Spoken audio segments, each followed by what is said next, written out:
Republican Senator John Barrasso. Senator, thanks for joining the show. We've all seen a list I think Heritage helped to put it together, conservative judges that just call it the wish list. Do you think the name will come from that, or are you anticipating or hearing that it could be someone different? Well, thanks for having me, Charles. I do believe it will come from that list, but I think whoever he nominates, it is going to be someone who is there to apply the law, not legislate from the bench. I mean, that's what this is all about. With the death of Justice Scalia, we lost a true great in terms of the Supreme Court, and he realized that the Constitution is not a living document, it's a legal document. It was built for rigidity, not flexibility. And we had said as the Senate over the past year, it's the new president who should make the choice, the appointment to the Supreme Court. Donald Trump will make that next week, and I believe it will be an outstanding choice. What do you make of threats, not so veiled threats from Chuck Schumer, that if they consider the pick to be too conservative, that they'll do everything in their means to make sure that that seat is never filled? Well, I will just say this, Charles, mark my words. We will make sure that Donald Trump's nominee to the Supreme Court is confirmed by the United States Senate. That will happen. We said the presidential election was going to be about the Supreme Court in addition to the presidency. The people of the United States voted for Donald Trump to be president of the United States, and for his choice for the Supreme Court, that person will be confirmed.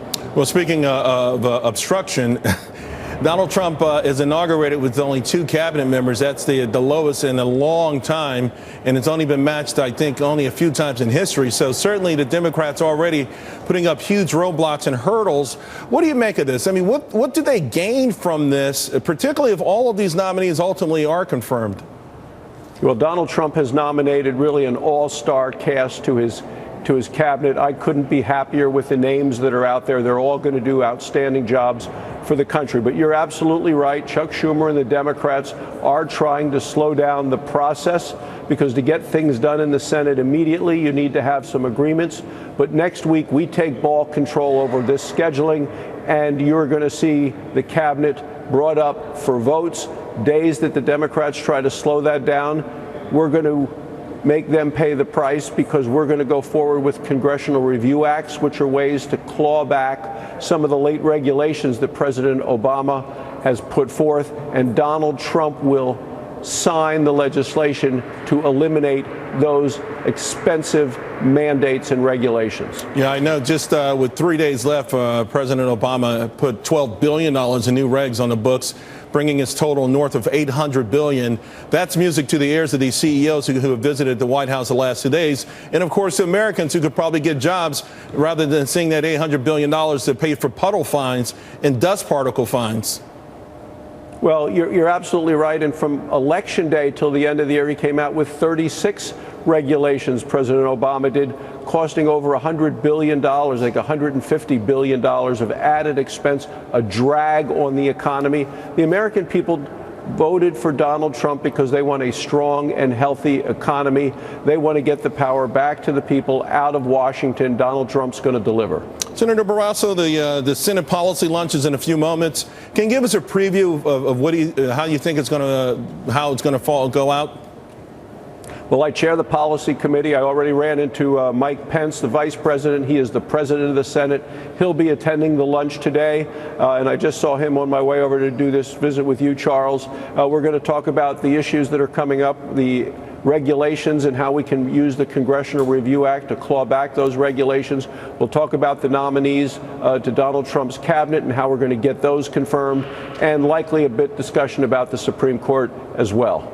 You know, when we talk about this obstruction by the Democrats, it seems to me what they may be doing here is just, playing the political game of gotcha, if you will. They're setting up your party, this particular administration, for the future. So if they say that Andy Pudsner has had a lot of racial complaints, or that, or they worry about prices, stock investments.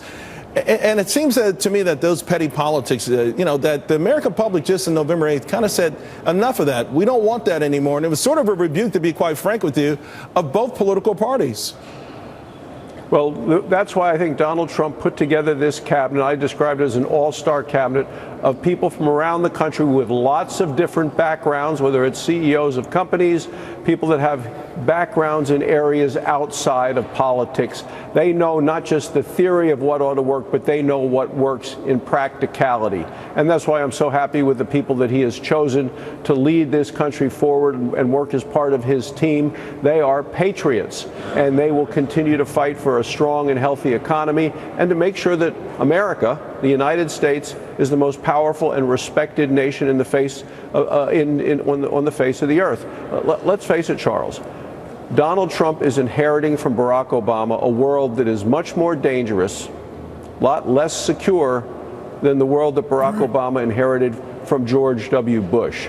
So I think that the team that Donald Trump is surrounding himself with are the right people to show the kind of aggressive American leadership worldwide that we've been hoping for years. CEOs and generals know how to get the job done, and none of them needed this job. They're not career politicians, to your point. They are indeed patriots. Senator, thank you for taking out the time. Thanks, Charles. See you soon.